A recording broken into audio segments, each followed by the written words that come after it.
السلام علیکم حضور.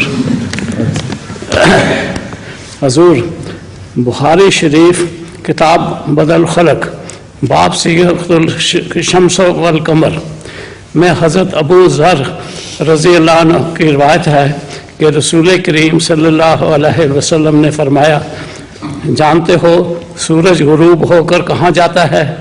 میں نے کہا کہ اللہ اور اس کا رسول زیادہ جانتے ہیں.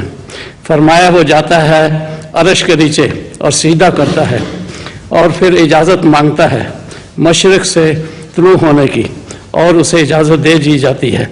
ایک وقت آئے گا کہ وہ سجدہ کرے گا اور اجازت مانگے گا مگر اجازت نہ ملے گی، اور حکم ہوگا کہ پلٹ جا، اور مغرب سے طلوع ہوگا. پھر آپ نے ایک آیت پڑھی جس کا ترجمہ یہ ہے،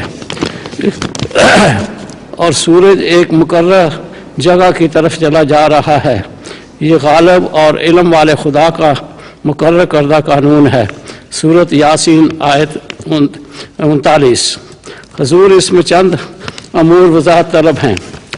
سورج کے غروب ہو کر عرش کے نیچے سجدہ کرنے سے کیا مراد ہے؟ اس حدیث میں سورج کے طلوع اور غروب کا سبب زمین کی حرکت کی بجائے ایک سوال سورج کی حرکت کو قرار دیا گیا ہے. ایک منٹ ہے، اس کی کیا وجہ ہے؟ پہلے ایک بات کر لیں. اچھا، سورج کے غروب ہو کے عرش کے نیچے چلے جانے کا مطلب یہ ہے کہ سورج ہماری نظروں سے غائب ہو کر تو زمین کے نیچے چلا جاتا ہے، یا زمین اس طرح گھومتی ہے کہ معلوم یہ ہوتا ہے کہ سورج ہمارے نیچے چلا گیا ہے. اس کے سوا اس کی اور کوئی مراد نہیں ہے. دوسرا سوال